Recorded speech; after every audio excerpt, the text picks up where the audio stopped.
more because they don't have any,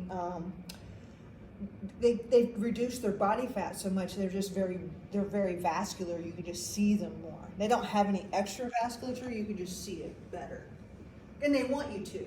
And as a matter of fact, before they go on their shows, they dehydrate themselves on purpose so their vessels are more visible. Because that's how it looks. Very dangerous sport in some ways. But, to each their own. Whatever makes you happy, whatever floats your boat. So, contractility is how well your heart squeezes. And we saw that a little bit in that echo that I showed in the lab the other night. So that heart that was normal, it had a good lively little squeeze to it, right? Had some good rhythm to it, had lively squeeze. The heart that wasn't beating really well was very dyskinetic. It was kind of beating all over the place. And that's an important difference. So you do need to know this. The three aspects that make up stroke volume, the three different factors that affect it, and what all of those mean. Absolutely need to know that. You need to know Frank Starling's law too. And I want you to think about this. So Frank Starling's law basically means the more stretch the ventricles have, the better they will snap and contract. I want you to think about a good rubber band. You have a good rubber band, if you barely pull that rubber band and let it go, it just barely flies, right? But if you have a good rubber band and you pull that thing pretty taut, you can snap somebody pretty good, right? That's the same idea of a ventricle. If you pull it and you get those myocytes really, really stretched, it's going to snap good on the ejection. It's going to really, so a good, well preloaded heart is going to have good contractility. Do you think you can overfill a heart? Yeah, you can damage those myocytes and get overfilled, then you're going to have a floppy heart.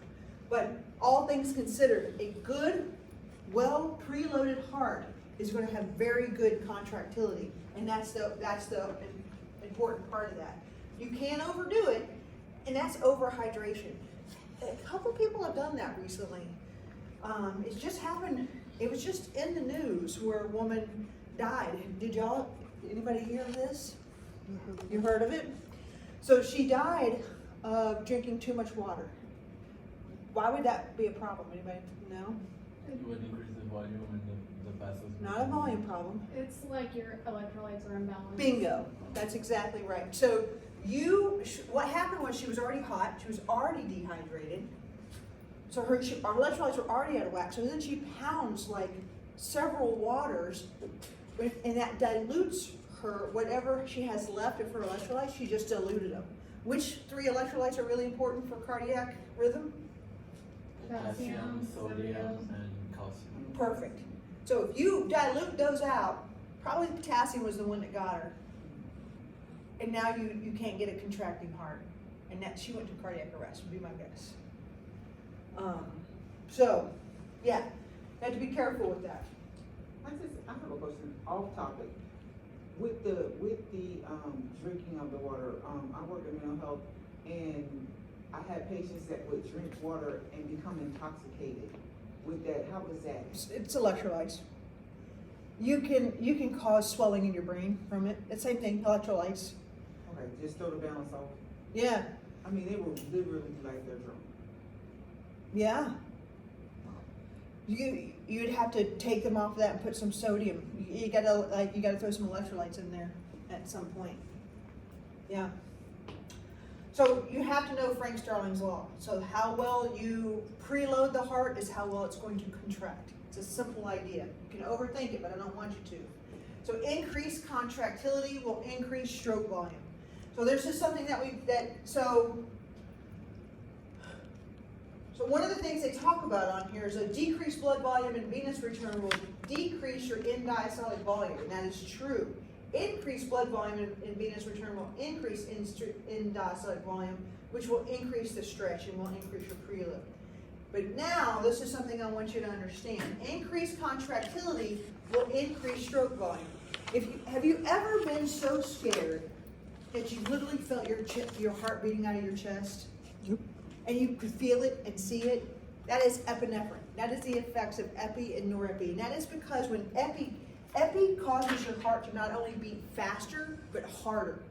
So your heart is literally beating faster and harder. And so you are getting a sympathetic nervous response, and it causes your heart to beat faster and harder. So you will literally see your heart jumping out of your chest. So some of those love songs are spot on. Because I guess you could feel it. I mean, if you're, I don't know anybody who's fallen in love that hard, but whatever. But if you get that scared or something like happens to you, you can absolutely get that heart beating out of your chest thing, and that is definitely a norepi fight or flight kind of response. Doesn't really feel very good, actually. You'll feel it and it goes away pretty quickly. That hormone or that nerve response kind of goes away. But we call that a positive inotropic response, and I want you to know that. An inotropic response makes the heart squeeze harder. We have medicines that do that. For people who come in and heart failure, we will give them a positive inotropic drug to make the heart squeeze harder because their heart's all big and flopping and not squeezing very well. Decreased contractility will decrease the stroke volume. Very rarely do we have drugs that have a negative inotropic effect. We do, but it's rare.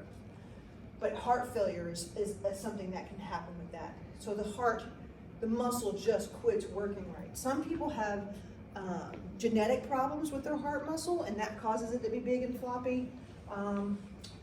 But sometimes it can be from heart attacks. But it is what it is. The reasons can be multi different reasons why you could have decreased contractility. But very rarely do we use negative inotropic. But inotropic means how hard the heart squeezes. Epi and norepi is a positive inotropic drug. It will make your heart beat harder and faster. Afterload. So the two things that they talk about here is aortic stenosis. Stenosis means that the valve is narrowed. So if the doorway out of the heart is narrowed, that pump is definitely that is definitely afterload. That is definitely something that those ventricles would be working harder against. And so it's aortic stenosis and pulmonary stenosis. I don't want you to get caught up on that. I just want you to think of blood pressure as being our biggest afterload that we work against. It's the amount of resistance the heart has to work against. Decreased afterload would be vasodilation. So where this can happen is those folks, when COVID first initially hit, people would get into septic shock. And so what happened there was your body would get into this full inflammatory response and all your vessels would dilate. This is where venous return becomes a big deal. If all your vessels are dilating, all your blood is staying out in your systemic, and it would start leaking. People who are getting into this point, they become very leaky. So they're intravascularly dry and all their fluids out in their interstitium. So they look very puffy, but intravascularly they're dry. So they lose their blood pressure. If you don't have any blood pressure, you think your heart's gonna like that? No. So you lose your blood pressure, your heart starts to get very slow, you stop feeding your coronaries, you go into full cardiac arrest. And that's what happens to people end stage at the end of very sick illnesses. They get into septic shock, and that's what that happens. They vasodilate, you can't get your vessels to constrict, they put them on all kinds of medications, and that usually is the end of the game. And that's what was happening with a lot of the COVID folks there at the end. So factors that impact heart rate. This one makes a little bit more sense. So fight or flight. So is fight or flight your autonomic or is your sympathetic or parasympathetic? Sympathetic. So you get scared, someone cuts you off in traffic, you almost get in an accident. That's definitely going to be your sympathetic nervous system. Your heart rate immediately going to increase. It will beat harder and faster. Parasympathetic will decrease your heart rate. So if you're in yoga class doing some ohms, you're meditating, you're praying, whatever you do to find some calm in your life, that is going to decrease your heart rate. You can do it consciously or do it the other way. Medication, like I said, we have positive, so this is now chronotropic. Chrono means time. Inotropic is how hard it squeezes. Chrono means time, so that's how fast it beats. So a positive chronotropic drug means we increase how fast it beats. So epi will increase how fast the beat. Negative chronotropic drugs like beta blockers, that will slow your heart rate down. We've started using beta blockers for folks, like if you do have a problem speaking in front of people, for people who have anxiety attacks for that, we'll give them beta blockers and slow their heart rate down, and that decreases their anxiety. Or if they have a fear of flying, instead of giving them like Ativan or anything like that, we can put them on beta blockers, and that can help do the same thing, just slows your heart rate down, prevents the panic attack. Hormones, epinephrine. Epinephrine is not only a medication, it's naturally occurring in our body, clearly. So epi, it will also be a positive chronotropic. And thyroxine, anybody heard of thyroxine before? So T3, T4, anybody heard of that? Thyroid, Right? that's right, thyroid. So if you are cold, if you're a kid and you're growing, your thyroid's going to be active. And with your thyroid, if you have a lot of thyroid in your system, that's our furnace. That's what's setting our metabolic rate.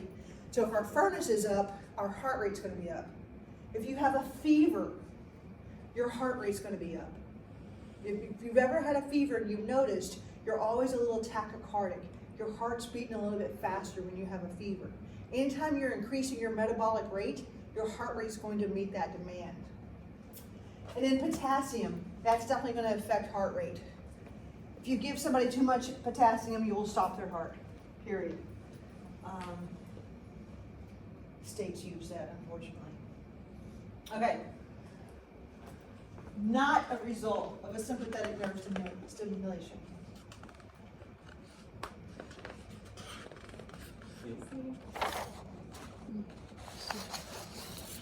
Right. All these other things are going to be the result of it. Hold on. I hate this double negative question. Which of the following is not a result of a sympathetic? So sympathetic nervous system, what we're going to have? What two things we're going to have? Increased heart rate, stronger contraction, right? So we are going to have a release of epi. We are going to have an increased heart rate. Negative chronotropic effect, what does that mean? It's decreasing. Yeah, slow heart rate down. So that is not going to happen with a sympathetic nervous. An increased action potential firing, what does that mean? More Electrical. contraction. Increase your heart rate, right? So it's C, right?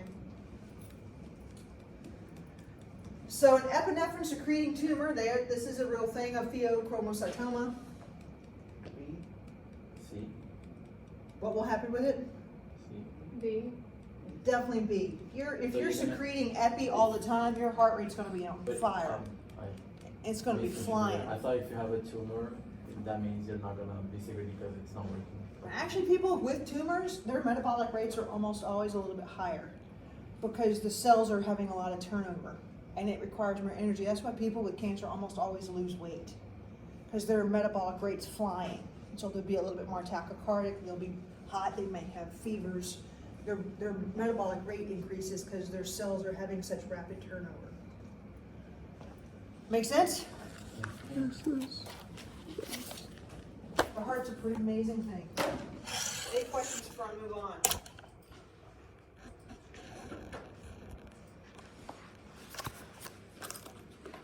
Okay.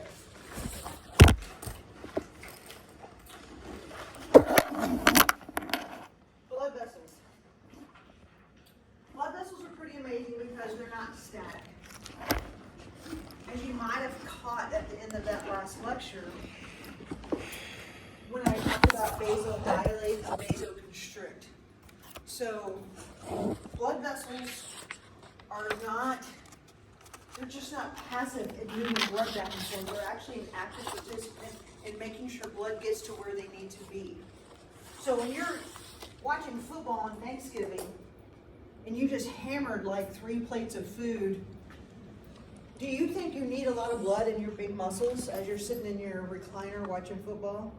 Most of your blood is actually in your GI tract.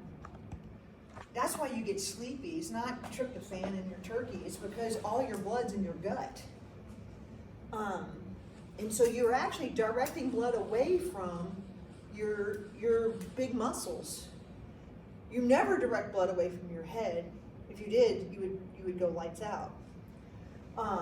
But your vessels are really smart about that.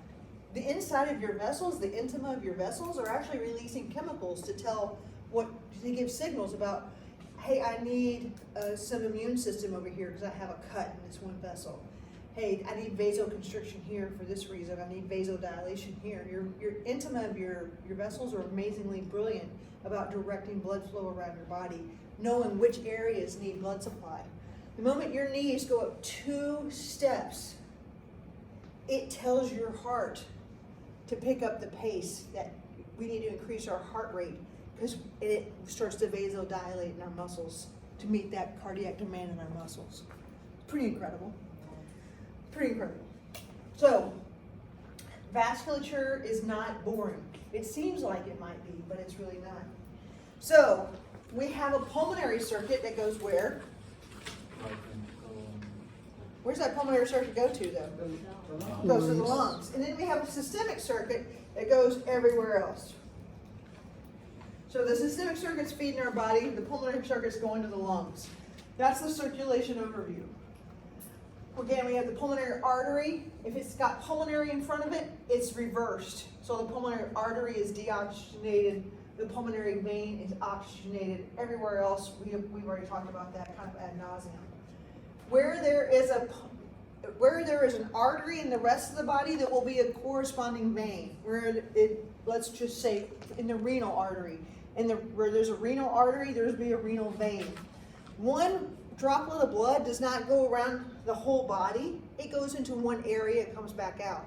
So let's say your oxygenated blood leaves the heart, and this particular red blood cell decides to go into the kidneys. It's going to go in the kidneys, do its thing, come back out of the kidney and come back through the renal vein and then come back up to the heart.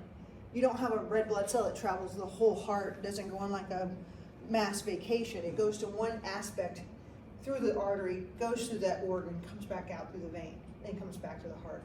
Make sense? So, and then we have lower body. Everything eventually goes through a capillary bed for a gas exchange. Everything is all about the gas exchange. Same thing in the lungs. Everything will end up in a capillary bed. Same thing in our tissues. At the end of the day, everything's about the capillary beds. You have multiple different types of arteries, veins, and capillaries. The closer to your heart, the bigger, thicker, and more prominent your vessels are. Why? Because the volume is bigger, because it hasn't bifurcated like the. So the volume is bigger, the pressure is bigger, it's carrying a heck of a lot more blood under a lot more pressure. And so you can see this in the different layers of the vessels. So in an artery, you have a tunica intima, which is the inside of the vessel. You have an endothelium there, you have an elastic membrane, and that's really important. We're going to talk about that some more.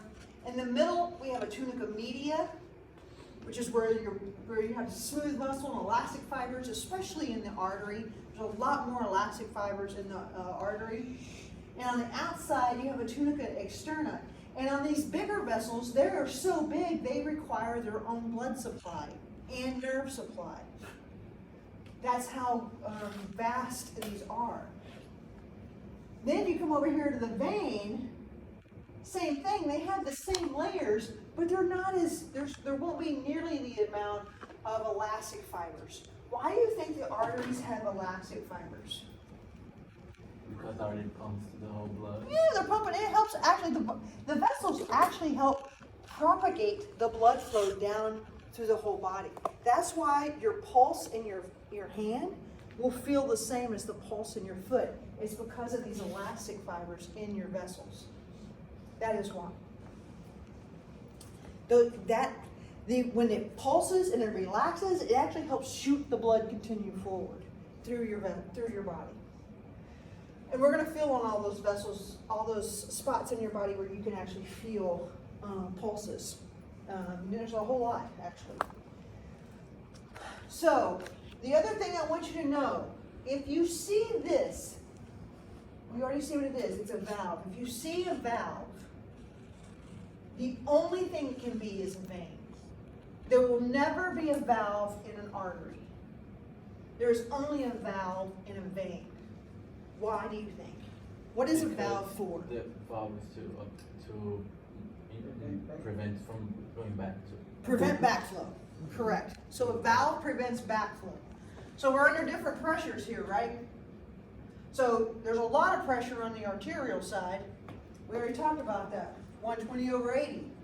That's where we measure, when we're measuring blood pressure, are we measuring it in the artery or the veins? Arteries. Correct, arteries. So there's plenty of pressure in the arteries. The veins is under a lot less pressure.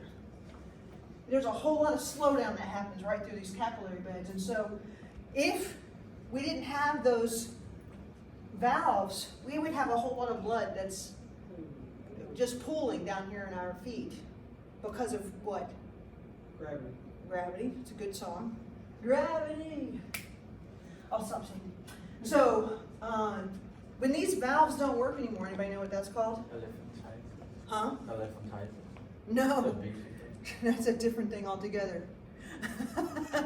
That's a good guess, though.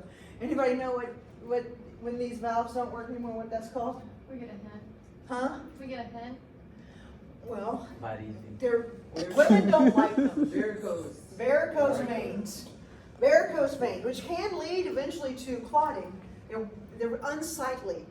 They don't. People don't like them. They can cause something called DVTs too, deep vein thrombosis. So. Thrombosis, that's what I meant. Because I remember the other time, and then there's a thrombosis. Yeah, yes, no That's what I meant. elephantitis here. So, What even is elephantitis?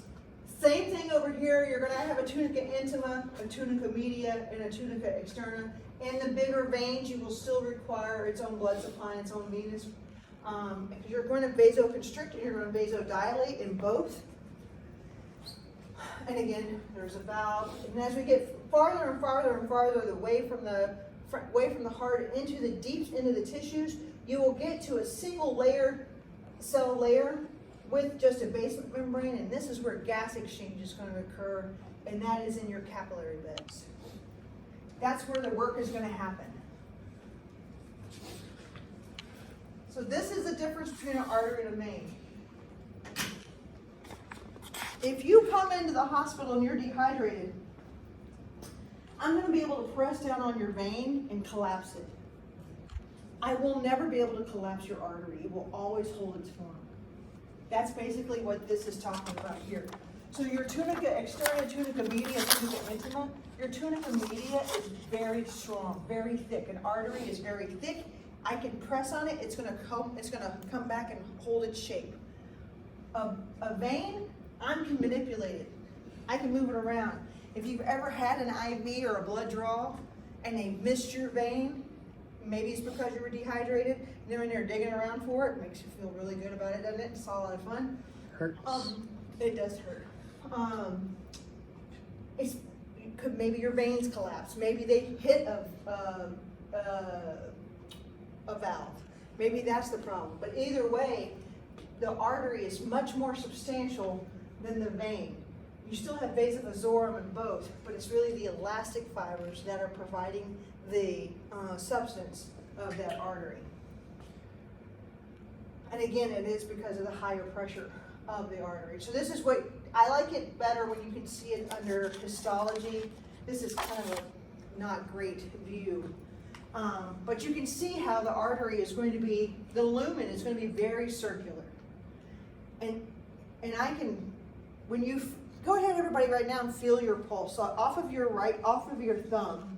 Use your two fingers, not your own thumb. Why not use your thumb? It has It has its own pulse, yeah. So use two fingers and feel your pulse. Right off of your thumb. Don't press too hard, you can obliterate your own pulse. I guarantee you all have one. But you should be feeling a pretty strong pulse, right? And if you let it go, so you're pressing on a little. If you press too hard, you will make it go away, but it feels stronger behind it. That lumen will come all the way back. It will go, you will press it in, it might get impinged upon a little bit and then it's gonna pop right back. But a vein on top of your hand, you can squish that bad boy around and move it around. It's gonna be totally pliable. You can mess with that all you want. As a pediatrics nurse, one of the things, I haven't been at the bedside in several years now, almost a decade. One of my favorite things was putting IVs in kids, and I'm gonna tell you, it was a skill and it was hard. Sometimes it was just flat out luck. Because some of these kids that are coming in there are dehydrated. You know where they're supposed to be a vein, but they're not very visible. It wasn't always very nice. Sometimes I'd put them in their scalp, because I could see those. And they didn't really care as much about those, but oof, babies, hard. So this, I like this one better. So that artery is clearly an artery. This is clearly a vein. That is, if you're, and this was, whoever this was dehydrated. I think they're probably already dead too, if they're cutting their vessels like this. So that could be why they were dehydrated. So, but if you were hydrated, that vein could be popped open too. But the arteries are gonna be smaller, they're gonna be compact, and they will always hold their shape. Veins, they're gonna be all over the place. Okay? So you have two types of arteries. You have elastic arteries and you have muscular arteries. The elastic arteries are going to be these guys that are much closer to your heart. They are generally just going to be moving blood, large volumes of blood, to get to your muscular arteries. Your muscular arteries are going to be able to vasoconstrict and vasodilate. When you vasoconstrict, what do you think? So this is your lumen. That's a normal lumen. Now this is a vasoconstricted, and this is a vasodilated. Tell me, I'm gonna call this A, I'm gonna call this B. Which one of these do you think is gonna have a higher blood pressure? A, yes. Yes, that's correct. So elastic arteries are going to be like, which artery have we talked about already? Big one, comes right out of the heart. Aorta. Aorta, correct. So elastic arteries, we call these conducting arteries. These are your big ones carrying large volume under high pressure. So ascending aorta, descending aorta, aortic arch, innominate, right common carotid. All these guys are going to be very much your conducting aorta. All the way down here into your iliacs, your mesenteric, all of these are going to be conducting.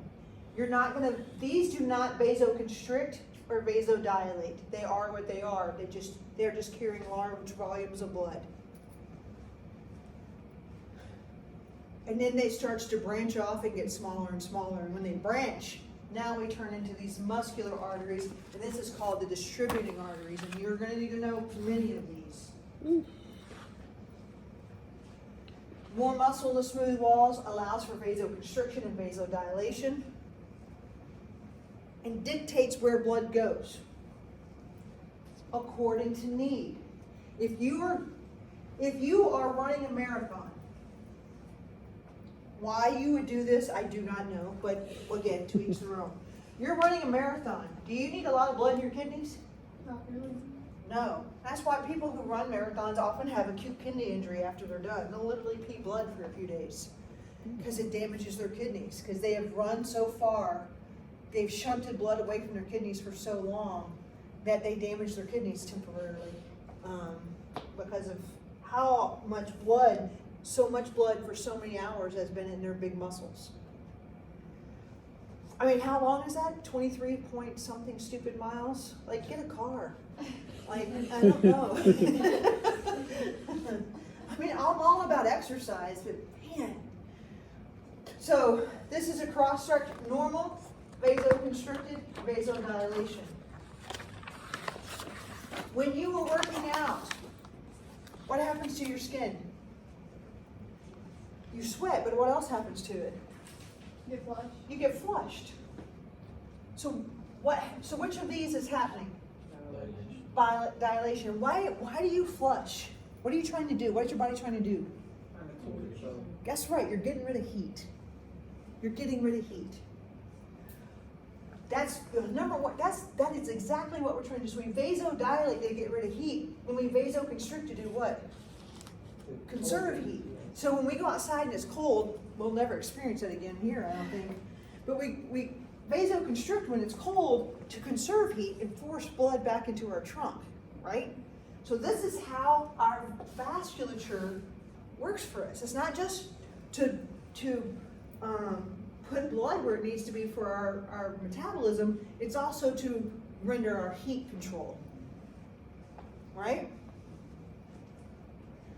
So we have vasoconstrictors and we have vasodilators. We already know there's some nerve function in this. So when our sympathetic nervous system is responding, these are potent vasoconstrictors. Epi and norepi. If you are in a fight or flight, you are constricting a lot of areas of blood flow. If you've ever had a true fight or flight, you've noticed that your mouth gets dry. You might get an upset stomach. Sometimes you might even puke, right? You actually, if you have the urge to urinate, it goes away. Actually, you might void, but you don't make pee for a while because you shunt blood away from your kidneys, you shunt blood away from your GI tract, you shunt blood, you vasoconstrict in your mouth. You're shunting blood to where, you think? Heart, Legs. lungs, legs, brain. Your pupils get dilated, you are ready to go. Fight or flight. That was our baseline, protect ourselves from big furry things back in the long way away, right? Now we all stay in this kind of heightened state of panic, unfortunately, right? So our cortisol levels are all elevated, and I think maybe, hopefully we're getting better, but I don't know. Like the last 3 years have been pretty brutal for humanity. A friend of mine was just in Jacksonville, and there was a shooter around where she was. Like, I mean, you can't even go to lunch or dinner without somebody pulling a stupid gun. And I mean, that kind of fight or flight over long periods of time changes your DNA. It changes you, like it just changes you, right? So it changes our cells physiologically. Angiotensin 2, man, we're going to talk about this one so much. It's called the RAW system, the renin-angiotensin aldosterone system. When I talk about it, I will always break into the Lady Gaga song. I apologize in advance, but it's the raw system. So, she does it way better than I do. Also, she's richer. And then there's endothelin, which this is a hormone that's released from the endothelium of the inside of the vessels. These are vasoconstrictors. Angiotensin 2 is one of the most potent vasoconstrictors. Anybody ever heard of an ACE inhibitor? It's a blood pressure medicine. That ACE inhibitor actually blocks the production of angiotensin 2, which is angiotensin 2 is a vasoconstrictor, which we already said would increase your blood pressure. You can see now how that is a blood pressure medicine. Vasodilators. We all naturally make prostaglandins, PGE1, PGE2, and we also make something called nitric oxide. This is natural. We actually use nitric oxide, but we make it. That's how we vasodilate. When men have an erection, nitric oxide is a big player in that, to vasodilate. Anytime we're vasodilating any vessel in our body, nitric oxide almost always is a player in that. But this is how we're auto-regulating our blood pressure in our body. When you go from laying down to standing, your body has to quickly shunt blood from your lower extremities back up to your heart. If you didn't vasoconstrict in your lower legs, when you got up really fast, you would get very lightheaded. If you watch elderly when they get up, as you age, your ability to vasodilate and vasoconstrict becomes challenged. Doesn't have to. Exercise can really help with that. But as you age, those vessels can become stiffened. They call it arteriosclerosis. And so when old people start to move, you'll see that they are very deliberate in their movements, because if they move fast, they get lightheaded. And it can just be the meds are on, but most of the time it's not. You'll see them when they change, call it proprioception. Their proprioceptors, it takes a while for them to kick in. So when they move slow, because they'll get dizzy, because their vasoconstriction and vasodilation isn't really fast. So, how we go? I want you to write this down.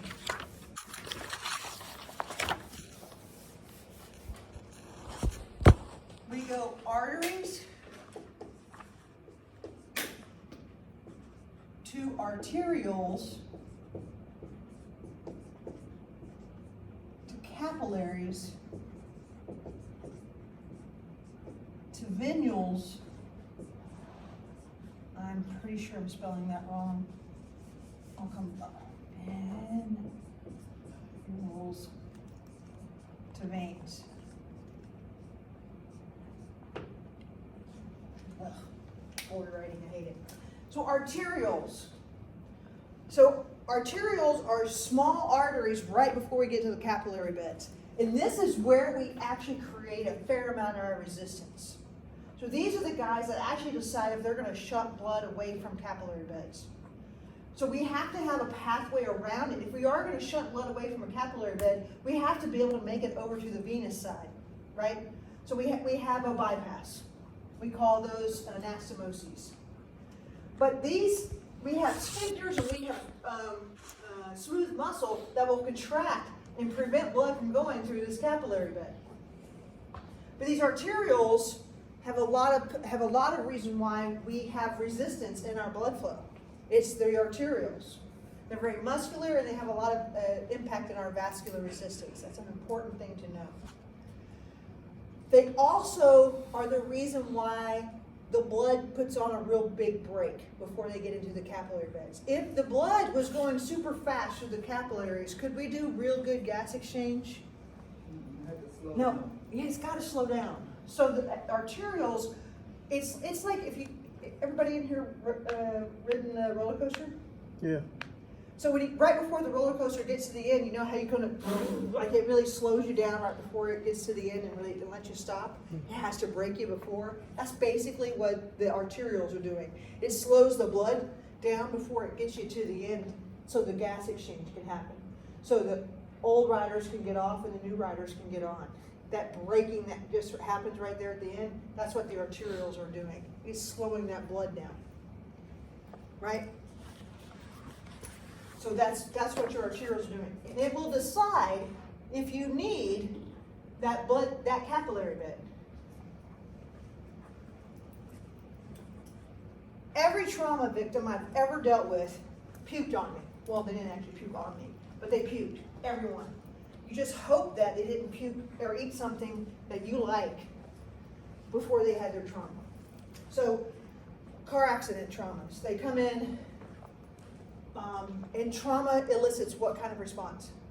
Fight or flight? Fight or flight. So they're in fight or flight. So they're shunting away from their gut, they're shunting away from their kidneys, they're in full fight or flight. Their body is in full fight or flight. So whatever they had in their GI tract, when they're now shunting blood away from it, all those capillary beds are now shunting away blood. They don't need it. They're in fight or flight. So now they're bypassing their GI and capillary beds and going right over to the venous side. So now that there's something sitting in that GI tract and we're not sending blood to it, the GI tract is like, oh, let me expel this. Let me show it to you. So they throw it up for us. That's why people puke. If you've ever worked out hard enough to throw up, that's why you throw up. You're working out so hard, you're actually shunting blood away from your GI tract. And that's what makes you throw up. Because now your body's like, you need more blood in your muscles than you do in your gut. You have too much in your gut, so I'm gonna get rid of this for you. So, and that blood will shunt around, not go through the capillary bed, and go to the venous side, and then head right back up to the heart without doing any gas exchange in that particular area. Okay, so if there isn't any gas exchange, it's still oxygenated and it still goes through the veins? That particular area won't. I mean, yeah, it's still oxygenated and come back. Yeah, it hasn't lost any oxygen, and it hasn't picked up any CO2 or waste. It skipped that part. And so that part of the body that it skipped is building up in waste and is missing some oxygenation. So that's why you can't stay in fight or flight forever. It's bad.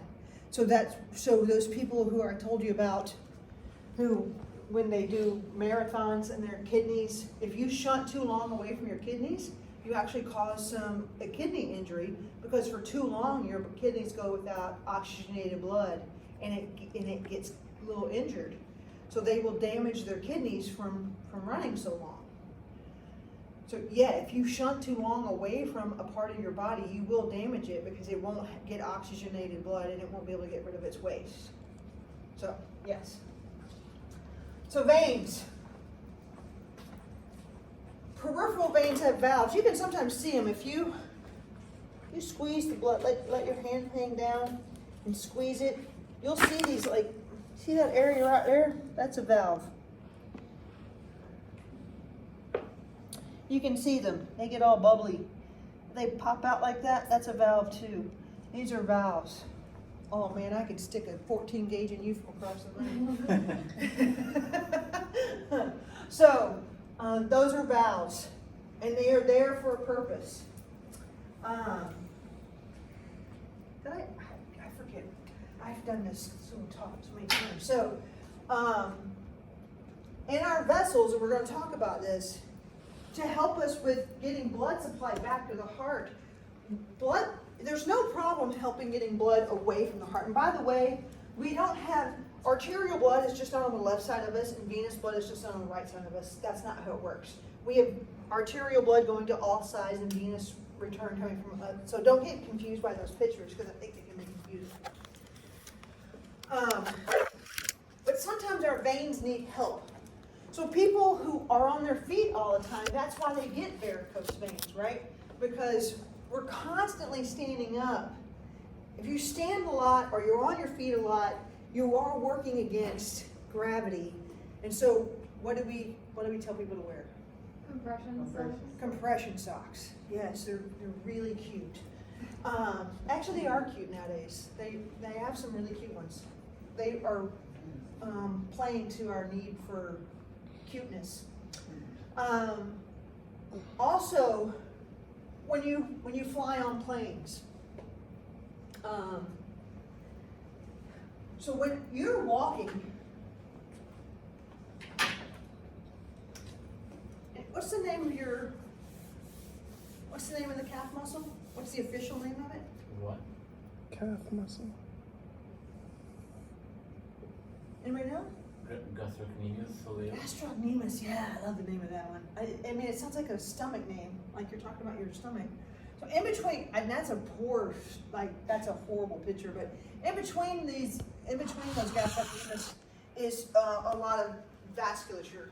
And when you walk, when your calves walk, it actually helps squeeze blood and push it back up to your heart.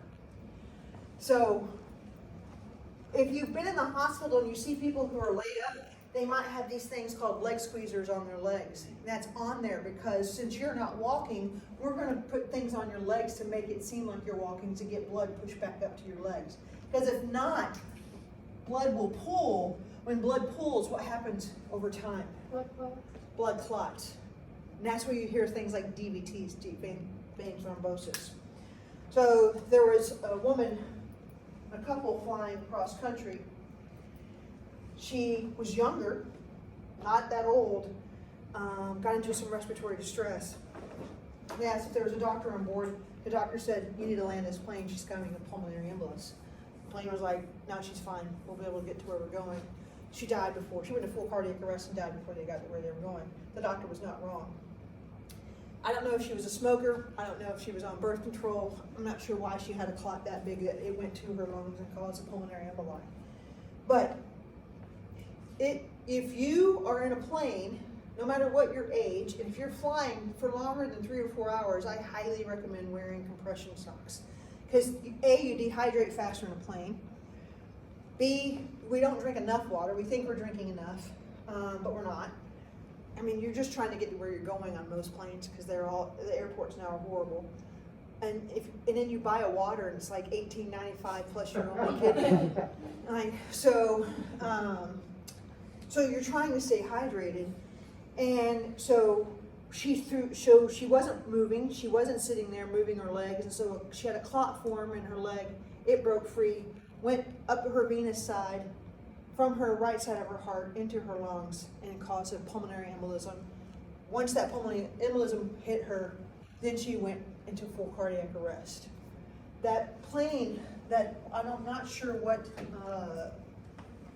who the company was, but they paid her family they would have preferred to have her back, I'm sure, but they should have landed. How did the doctor see? Quick question. How did the doctor notice? That he was smart enough to realize if if she was previously healthy and she's having respiratory distress to this degree, it's likely a pulmonary embolism on a plane. I have a question. Yeah. So, with the compression socks, even though they're not like contracting, it still helps, Correct. even if you're just sitting down. And I always just pump my legs while I'm in there too. And it's not that being in the healthcare profession is made me a hypochondriac. I'm just thoughtful about things. You're making me one. Okay, great. So thank you. You're welcome. I'm here for it. So again, one-way valves. Everything in our body is a one-way valve, and so blood should only be going up one way. And so again, this is probably, I should have just waited one slide and not done my poor drawing over here. But you can see how the gastrocnemius muscles, when it contracts, it helps push blood back up.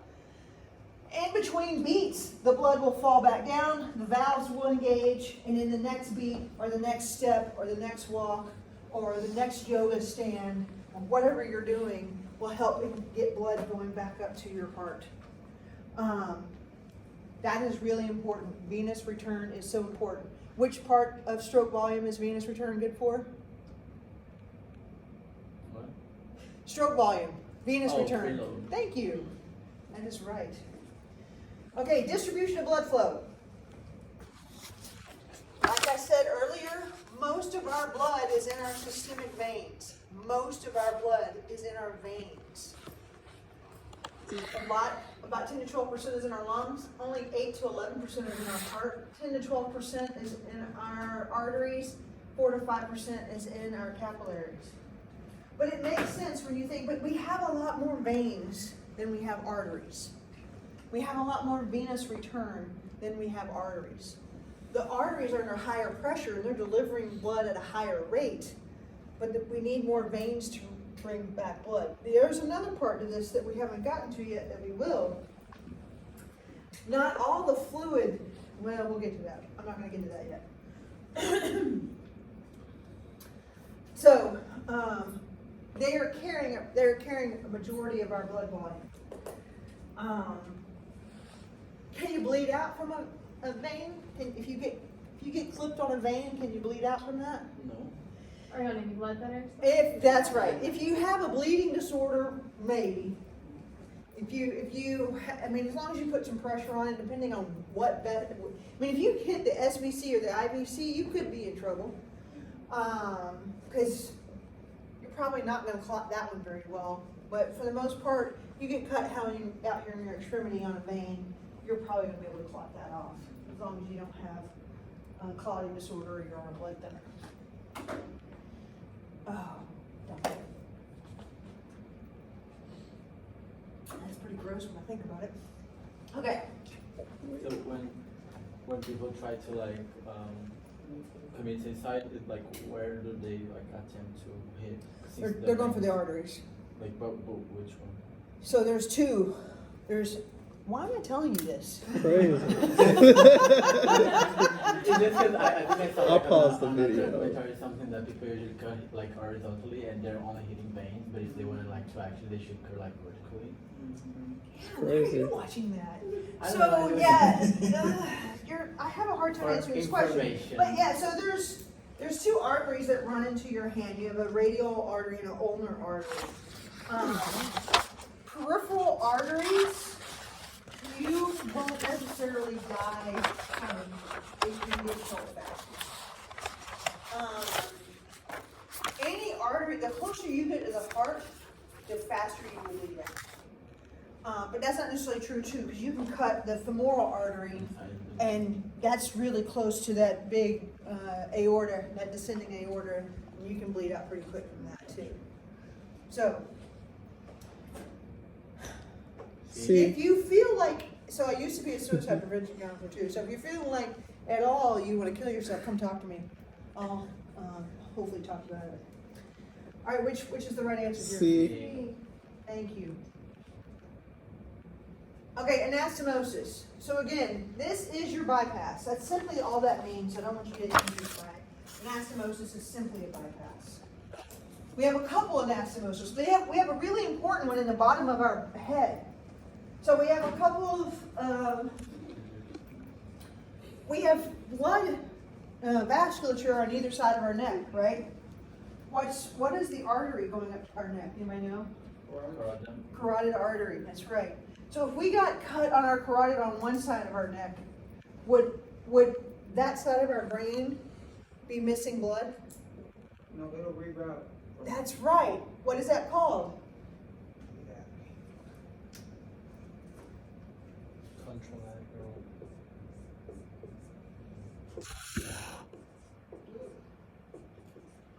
Circle of Willis. It's a complete anastomosis.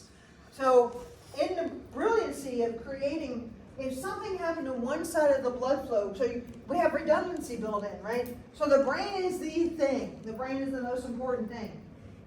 It shuts down, we're gone, right? That's brain death is the legal definition of death in this state, and most states in the world. So if your brain dies, we're done. So we have redundancy built in. So you have two different blood flows going up to the brain and removing blood from the brain. So if you get cut on your right carotid artery, you have the left carotid artery that's still delivering blood. And because of the circle of Willis that's underneath the brain, and it has all of that, it's like this bypass that's going to deliver blood still. So this would be both sides, but this one's been cut. The circle of Willis is now going to still fill up because of this side, and it's still going to deliver blood all over to the brain. It's redundancy. So you're not going to have a gigantic stroke and die because one side of your brain's not being fed. We have the circle of Willis. Like this. You'll see this in lab. And you'll have to know these guys, like the vascular artery, the internal carotids here, and the intervertebral, which is where these come from. But all of this together here is your circle of Willis. It's important. The coronaries are really their own way in anastomosis too. I will tell you that some of these kids that I transplant, one of the things that happens very quickly is they can get some coronary vasculopathy. It's not the same as if you and I eat poorly and we end up getting a discrete lesion in our coronaries. Those coronaries came from the donor, and our immune systems travel in the blood, so the entire length of the coronary can become thickened. So if a coronary goes and they're young enough, they can actually grow new coronaries slowly over time. So even though we see these kids and we're like, well, they're not going to live long because these coronaries are bad, they go, haha, watch me, and they grow themselves some new coronaries, and they live longer than we expect. Some of them are still going. We don't know how long, even though their coronaries are bad. They're just like, quit worrying about me, I got this. So they grow some new ones, basically creating their own anastomosis.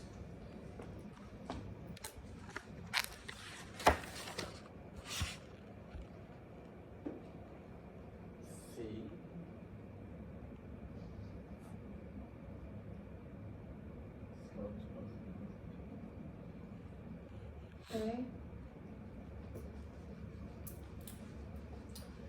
This is a little bit of a trick question. But I will tell you, think about it, so skeletal muscle and respiratory pumps to work.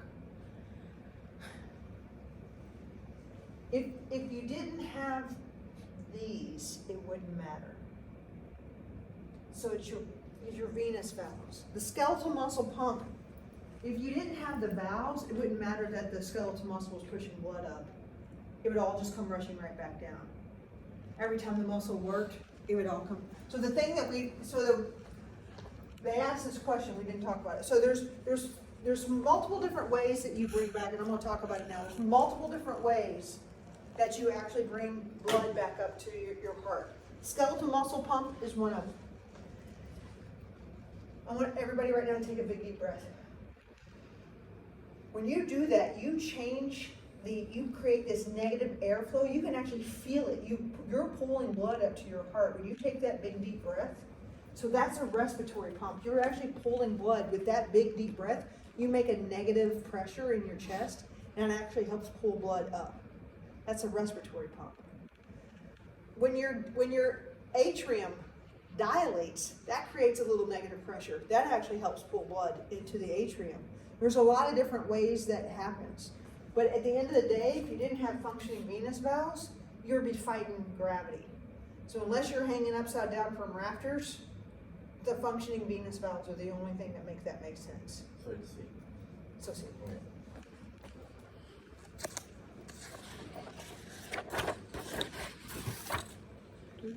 I'm gonna leave it, I'm gonna finish with this, and then we'll come back and deal with this on Tuesday. I love this. This makes me happy. What does delta P mean? The change pressure. Change in pressure. Yeah, strong work, team. That's right. Change in pressure over resistance. So that's what flow is. Change in pressure over resistance. So there's multiple factors that affect blood flow. So there's the size of the lumen of the vessel. That's pretty easy, right? So if the lumen of the vessel was small, what do you think that does to the flow? What did you say? Increase. If the lumen was small, what does to the flow? Decrease. It's going to decrease. If the size of the lumen was wide open, what's that going to do to the flow? Yeah, the flow's going to go up. I thought you were talking about pressure. It's okay. You hang with that though. What does viscosity mean? Density over Thickness, right? So if you were dehydrated, what would the blood viscosity be like? thicker. Thick. And that's true. When I've taken blood from folks that are dehydrated, the blood like loops out. It's bad. That's not good. So, blood viscosity. What do you like? If your blood viscosity was very high, what do you think that would do to the flow? Slow it down. That's right. That's right. You'd have a bigger chance for clotting, actually. So, blood viscosity, that's right. So being hydrated very much helps works in your favor in blood viscosity. Blood vessel length. What do you think about blood vessel length? What do you think? The longer the vessel, what do you think that does to flow? It slows down Yes, why? because it's got to cover Because it other gets tired. It gets tired. All right, let me ask you this. You're all on point. So, anybody ever been to a river? Yes.